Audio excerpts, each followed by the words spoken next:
నమస్కారం ప్రజలారా. మనం ప్రతిరోజు కూడా మనం ఏదో టీవీ స్క్రీన్ల మీద ఆ వీడియోలు వేసుకొని అదేవిధంగా గ్రీన్ మ్యాట్లో వీడియోలు చేసుకొని సరే మనం అన్న అధికారంలో ఉన్నప్పుడు 3 రాజధానులు కడతానన్నాం. సరే 3 రాజధానులు ఏ విధంగా కట్టినాం అనేది పక్కన పెడితే కూటమి ప్రభుత్వం అధికారంలోకి వచ్చిన తరువాత మన జగనన్న ఏదైతే ఈ బిల్డింగులు ఇటువంటి బిల్డింగులన్నీ ఇక్కడ ఆయన ఒక వైజాగ్లోనే కట్టుకున్నారు తప్ప రాష్ట్రంలో ఉండేటువంటి రాజధాని ప్రాంతంలో ఎక్కడా కూడా కట్టినటువంటి చరిత్రలు లేవు, ఆ దాఖలాలు లేవు. నేను ఇక్కడికి నేనే ఎందుకు వచ్చినాను అని అంటే రాష్ట్రంలో ఉండేటువంటి ప్రజానీకం రాజధాని పనులు ఏ విధంగా జరుగుతున్నాయి, ఇటు మన అన్న అధికారంలో ఉన్నప్పుడు ఏ విధంగా జరిగినాయి, ప్రస్తుతానికి ఏ విధంగా రాజధాని ప్రాంతంలో పనులు జరుగుతున్నాయనే దాని మీద మనమే స్వయంగా పోయి తీద్దామని చెప్పి రావటం జరిగింది. సరే ఈ బిల్డింగ్లోకి వచ్చి చూస్తే ఎందుకు ఈ బిల్డింగ్లు కడతారు, ఏందిరా వ్యవహారము? మన అన్న ఉన్నప్పుడు ఎక్కడా కూడా ఒక ఇటుక పెట్టినటువంటి పాపాన పోలా, ఎక్కడా కూడా ఏదైతే కంకర ఆ స్టీల్ ఉంటుందో వాటిని కూడా అమ్ముకునేటువంటి పరిస్థితి మన అధికారంలో ఉన్నప్పుడు. మీరు ఈ బిల్డింగులు చూస్తూ ఉంటే ఇది ఆల్ ఇండియా సర్వీస్లో ఉన్నటువంటి అధికారులందరూ కూడా ఈ బిల్డింగుల్లోనే ఉంటారంట. చూడండి, అందరికీ ఒకటేసారి ఎందుకు ఇవ్వాలి కూటమి ప్రభుత్వం బిల్డింగులు? అవి కూడా ఎన్ని టవర్లు ఉన్నాయి బయట? ఎన్ని ఉన్నాయి? 6 టవర్లు కట్టారు. 6 టవర్లు కట్టారంట. ఎందుకేనట? ఒకటో రెండో కడితే పోలా, ఎన్ని కట్టాలి అవసరమా? కాదు, ఎన్ని కడితే ఏమన్నా ఎందుకు? మన అన్న అధికారంలో ఉన్నప్పుడు చూసినారు ఆల్ ఇండియా సర్వీసెస్లో ఉండేటువంటి ఐఏఎస్ ఐపీఎస్ అధికారుల్ని ఏ విధంగా మన అన్న వాడుకుంటాడో ఏ విధంగా వాడుకోవాలో తెలుసు. కానీ వాళ్లకు ఈ విధంగా వసతులు ఈ విధంగా సదుపాయాలు కల్పించాలని చెప్పి ఈ కూటమి ప్రభుత్వం నిర్ణయం తీసుకునింది. ఈరోజు మనం ఈ బిల్డింగ్లు చూస్తూ ఉంటే ఏ విధంగా ఉండదో చూడండి. మనం ఏమన్నా ఏ ప్రాంతంలో కూడా అక్కడి నుంచి వస్తూ ఉంటే వీడికి వచ్చేటప్పుడంతా రోడ్లు మరమ్మతులు చేస్తున్నారు, పక్కల ఈ కెనాలు ఏదో కాలువ పెద్ద పెద్ద ఇనపటి అన్నీ పెట్టున్నారు.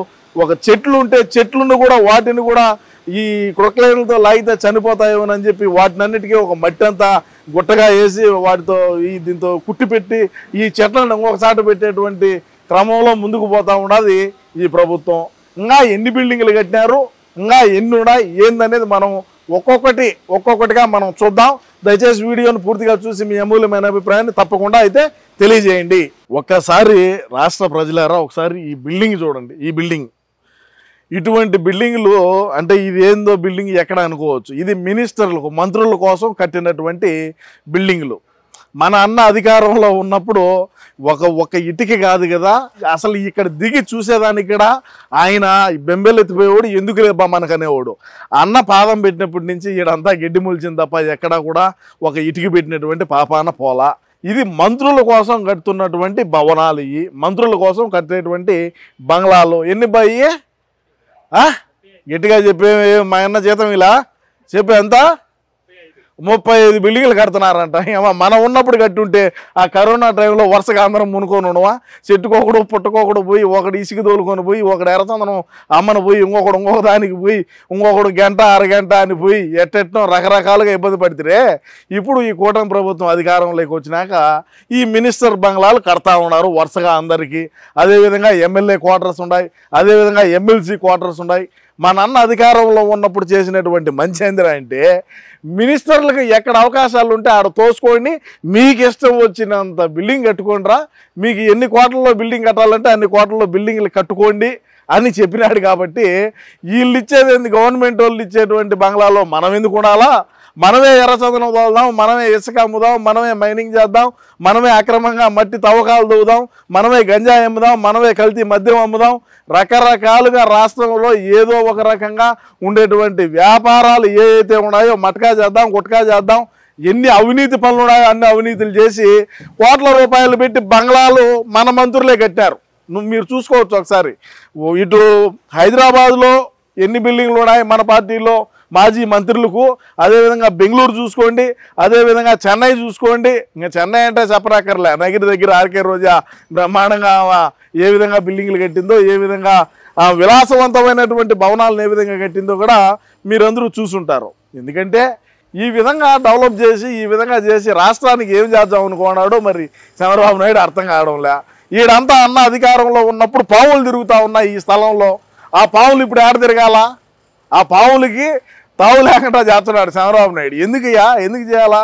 ఏ మంత్రులకి ఇటువంటి బిల్డింగ్లు కట్టించి అంటే మేము అధికారంలో ఉన్నప్పుడు కట్టుకున్నాం, అది వేరే విషయం. చూడండి ఒకసారి మీరు ఎన్ని బిల్డింగ్లు ఉన్నాయి, ఈ కథ ఏంది, వ్యవహారం ఏంది, అసలు ఏ విధంగా ఈడ రాజధాని ప్రాంతంలో పనులు ఏ విధంగా జరుగుతున్నాయనేది ఒకసారి ఆలోచన చేయండి. మీరు ఒకసారి ఆలోచన చేయండి. మనం 5 సంవత్సరాల పాటు అధికారంలో ఉండి ఏ ఒక్క పని చేయకపోగా మళ్ళా నిస్సిగ్గుగా చెత్త తుప్పు అని ఊసినా కూడా 3 రాజధానులు కడతాం, మేము చించుతాం, మేము పొడుస్తాం, మేము వైజాగ్ని అభివృద్ధి చేస్తాం, అదేవిధంగా కర్నూలుని అభివృద్ధి చేస్తాం, మీరు నమ్మండి అని మా వాళ్ళు చెప్పినారు.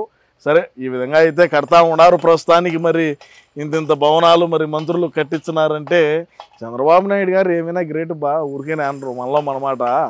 సరే ఏదోలే, ఏది ఏమైనప్పటికీ కూడా రాష్ట్ర ప్రజలారా ఎమ్మెల్యే ఎమ్మెల్సీ క్వార్టర్సు అదేవిధంగా ఇంకా వీళ్ళు ఏమి కడుతున్నారు రాజధాని ప్రాంతంలో, ఏ విధంగా పనులు జరుగుతున్నాయి, ఏ విధంగా అభివృద్ధి జరుగుతుంది ఏందనేది మనం ఒకసారి చూద్దాం. మనం అధికారంలో ఉన్నప్పుడు రాజధానిని ఎన్ని మాటలు అన్నారయ్యా, రకరకాలుగా ఇవుడికి నోటికి ఏం వచ్చితే దాన్ని మాట్లాడుతుంది.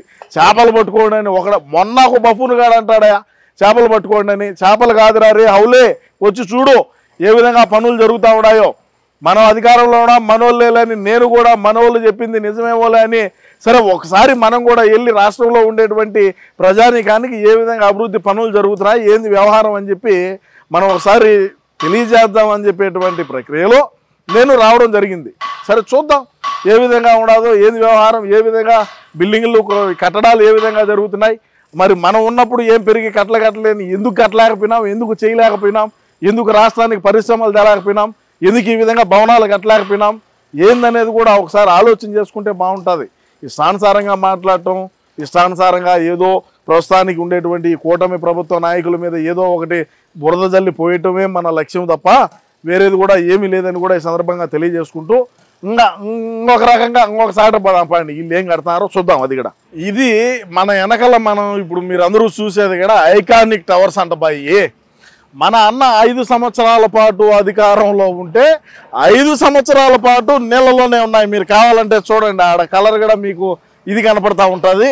అక్కడ చూడండి ఈ ఐకానిక్ టవర్స్ 5 సంవత్సరాల పాటు నీళ్ళలో ఉన్నా కూడా చంద్రబాబు నాయుడు గారు మళ్ళీ ముఖ్యమంత్రి అయిన తరువాత నీళ్ళన్నింటినీ కూడా బయటకు కొట్టి ఈ విధంగా మళ్ళా స్టార్ట్ చేశారు. ఈ ఐకానిక్ టవర్స్ని మళ్ళా వాటిని నిర్మించేటువంటి పనిలో పడినారు. మళ్ళా 5 సంవత్సరాల పాటు ఏనాడైనా సరే జగనన్న ఏ విధంగా మన రాజధాని ప్రాంతంలో ఎన్ని భవనాలు కడుతున్నారు, ఏ విధమైనటువంటి టవర్లు ఉన్నాయి, ఏ విధంగా ఏందని ఏనాడైనా కొంప ఏనా పెట్టుకున్నాడు కదా. ఈడ కొంప పెట్టుకొని ఎప్పుడు వచ్చి చూడకూడదు.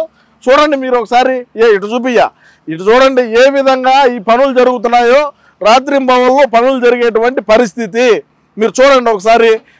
రాజధాని ప్రాంతంలో ఎక్కడైనా ఎప్పుడైనా ఈ విధంగా పనులు జరుగున్నాయా మనం అధికారంలో ఉన్నప్పుడు? మీరు ఒకసారి చూడండి ఎక్కడి దాకా నీళ్లు ఉన్నాయి, వాటిని ఏ విధంగా ఇప్పుడు మళ్ళా మరమ్మతులు చేసి ఎక్కడా కూడా చెక్కు చెదరకుండా 5 సంవత్సరాల పాటు నీళ్ళలో ఉన్నటువంటి పిల్లర్లు, నీళ్ళలో ఉన్నటువంటి కమ్మి, నీళ్ళలో ఉండేటువంటి ప్రాంతం ఇదంతా ఈరోజు ఏ విధంగా పనులు మరమ్మతులు చేస్తున్నారో చూడండి. దేనికి మనం 5 సంవత్సరాల పాటు మనం అధికారంలో ఉండి ఏ ఒక్క భవనము కట్టకపోగా మళ్ళా అమరావతిని ఏ విధంగా మాటలు మాట్లాడినాం, ఏ విధమైనటువంటి పదజాలం మాట్లాడినాం, అమరావతి దేనికి రాజధాని కూడి పెడతాదా అన్నటువంటి బఫూన్లు మన పార్టీలో ఉన్నారయ్యా. ఒకరు ఇద్దరు కాదు, ఎంతమంది పేర్లు చెప్పమంటావు? ఇప్పుడు చూడండి ఈ విధంగా మరమ్మతులు చేస్తున్నారు, ఏ విధంగా పనులు చేస్తున్నారు చూడు. 5 సంవత్సరాల పాటు దీన్ని పట్టించుకునేటువంటి నాదుడు లేడు. 5 సంవత్సరాల పాటు దీన్ని చూసినటువంటి దిక్కు దివాణం లేకుండా పడి ఉన్నటువంటి టవర్లు ఇవి. ఈరోజు మళ్ళా చంద్రబాబు నాయుడు అధికారంలోకి రావడం, ఈరోజు మళ్ళీ ఐకానిక్ టవర్ల పనులు రాత్రి పగలనగా ఏ విధంగా పనులు ముందుకు పోతున్నాయో ఒకసారి ఆలోచన చేయండి. దేనికి 5 సంవత్సరాల పాటు మనం అధికారంలో ఉండి కూడా ఏ ఒక్క బిల్డింగు కట్టకపోగా, ఎక్కడా ఒక ఇటుక పెట్టకపోగా, ఈ ఉండేటువంటి ఏదైతే ఇసుక, అదేవిధంగా గ్రావెలు, అదేవిధంగా కంకర, అదేవిధంగా ఇనుముకు సంబంధించి వస్తువులు ఏమున్నాయో వాటిని కూడా దొబ్బేసినటువంటి బతుకులు మన 5 సంవత్సరాల్లో జరిగినాయి. ఈరోజు బ్రహ్మాండంగా పనులు చేస్తూ ఉన్నారు. బ్రహ్మాండంగా చకచక రాత్రింబవళ్ళు పనిచేసి రాజధాని నిర్మించుకుందాం. మన ఆంధ్ర రాష్ట్రానికి రాజధాని లేకుండా ఉన్నది. 3 రాజధానులు పోయినాడు. ఈడ ఉండే బొక్కను చూడరా అంటే ఇంకా 3 బొక్కలు చూడబోయినాడు అన్నట్టు ఏదో పడినాడు. అయిపోయింది. ప్రస్తుతానికి ఆంధ్ర రాష్ట్రంలో ఉండేటువంటి ప్రజానీకం తెలుసుకొని కూటమి ప్రభుత్వానికి పట్టం కట్టినారు. అయినా మనం వదలం. రేపు మనం 2039లో అధికారంలోకి వస్తాం. వచ్చినప్పుడు చూద్దాం ఈ టవర్ల కథ ఏందో, ఈ వ్యవహారాలు ఏందో. ఏం మేము అధికారంలోకి వచ్చినాక ఏ ఒక్క బిల్డింగ్ కట్టామయ్యా రాజధాని ప్రాంతంలో? ఏడన్నా ఇటుక పెట్టామా? ఏడన్నా ఆ ఉండే ఇటుకలు, ఉండే కంకర, ఉండే ఇసుక దొబ్బేసినటువంటి పరిస్థితి ఎక్కడైనా. ఇప్పుడు చూడండి, రాజధాని ప్రాంతంలో ఈ బిల్డింగ్లు కట్టేటువంటి ప్రాంతంలో ఏ విధంగా ఇసుక నిలవ పెట్టుకున్నారో చూడండి. పనులు ఎక్కడా కూడా ఆగకుండా, అంటే ఒకవేళ ఏదైనా వర్షాలు పడినా కూడా ఇసుక కొరత లేకుండా ఏ విధంగా ఇసుకను డంప్ చేసి పెట్టినారో చూడండి. మనం అధికారంలో ఉన్నప్పుడు ఆ ఇసుక డంపింగ్ ఏదైతే ఉంటో ఆ డంపులు కూడా మన పార్టీకి సంబంధించినటువంటి వ్యక్తులు అమ్ముకున్నటువంటి పరిస్థితి అని ఈ సందర్భంగా తెలియజేసుకుంటూ, ఐకానిక్ టవర్స్ అయితే బ్రహ్మాండంగా పనులు ముందుకు సాగుతూ ఉన్నాయి. సరే జరగని, ఏం జరుగుతుందో రేపు మనం అధికారంలోకి వచ్చినా కథ వేరేగా ఉంటుంది. ఇప్పుడు వీళ్ళు రాత్రింబవళ్ళు కష్టపడి పనిచేస్తున్నారు. మనం అధికారంలోకి వచ్చే కథ వేరే ఉంటుంది. చూద్దాంలే. కానీ ఒకసారి మీరు కూడా చూడండి. బాగా రోజు స్టూడియోల్లో కూర్చొని టీవీల ముందు కూర్చొని పకీరిగాళ్ళు గ్రీన్ మ్యాట్లు వేసుకొని చేసేది కాదు.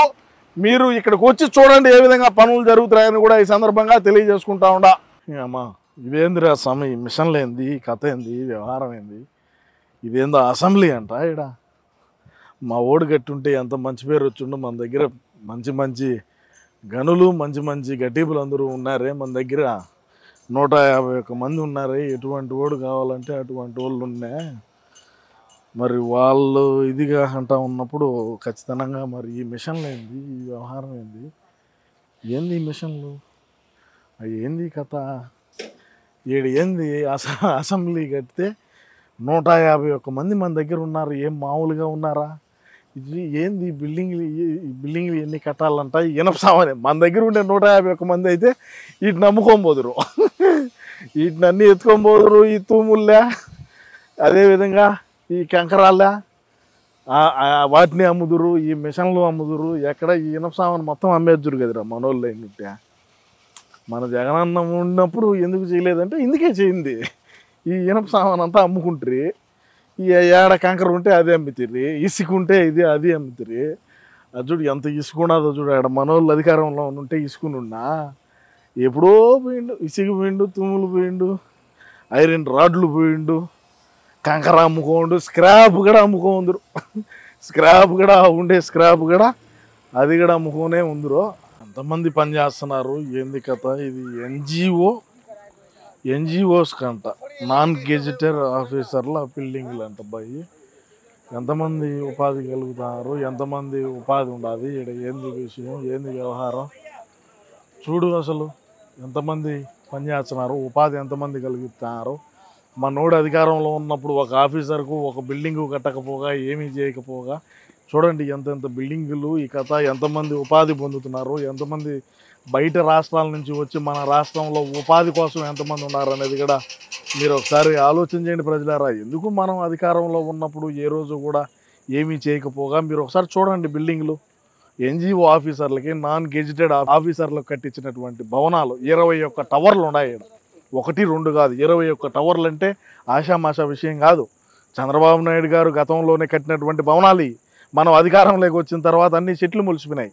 మళ్ళీ వీళ్ళు కూటమి ప్రభుత్వం అధికారంలోకి వచ్చిన తర్వాత వీటన్నిటిని మరమ్మతులు చేసి ఇప్పుడు ఏ విధంగా రెడీ చేస్తున్నారు అనేది కూడా ఒకసారి మీరు ఆలోచన చేసుకోండి. దేనికి మనం కట్టలేకపోయినాం, దేనికి మనం ఏమీ చేయలేకపోయినాం, మనం అధికారంలో ఉన్నప్పుడు ఏమి చేసినాం, ఏం పేరు కట్టలు కట్టినాం అనేది కూడా మీరు ఒకసారి ఆలోచన చేయండి. ఎక్కడ చూడు ఎంతమంది ఉపాధి ఎంతమందికి ఉండదో చూడండి, ఎంతమంది కార్మికులు ఉన్నారో చూడండి. దాదాపు 21 టవర్లు ఉంటే దాదాపుగా 1900 ఫ్లాట్లు పైచిలకు ఈడ ఉండేటువంటి పరిస్థితి. మనం ఎక్కడైనా సరే ఒక ఇంటికి కట్టినామా, ఒక ఇల్లు కట్టినామా, ఒక ఫ్లాట్ కట్టినామా, నాన్ గెజిటెడ్ ఆఫీసర్స్కి ఇచ్చేటువంటి బిల్డింగ్లు ఇవి. మనం ఒకరికి ఉపాధి తేలా, ఏమీ తేలా. మనం అధికారంలో ఉన్నప్పుడు పక్క రాష్ట్రాలకు పోయి బతికినటువంటి పరిస్థితి. అదే ఈరోజు కూటమి ప్రభుత్వం అధికారంలోకి వచ్చిన తర్వాత ఈ రాజధాని ప్రాంతంలో ఈ యొక్క పనులు ప్రారంభించిన తర్వాత బయట రాష్ట్రాల నుంచి ఎన్ని వందల మంది, వేల మంది, లక్షల మంది మన రాష్ట్రంలో ఏ విధంగా ఉపాధి కోసం దొరుకుతున్నారో ఒకసారి మీరు చూడండి, ఏ విధంగా ఉన్నారో. ఎక్కడా కూడా ఎందుకో మన జగనన్న మరి ఆ విధంగా చేశాడు ఆ రోజుల్లో. సరే, ఇంకా కూడా మనం చేసినటువంటి ఘనత ఉండదు, చూద్దాం ఒకసారి. Please subscribe to Leo news for more videos.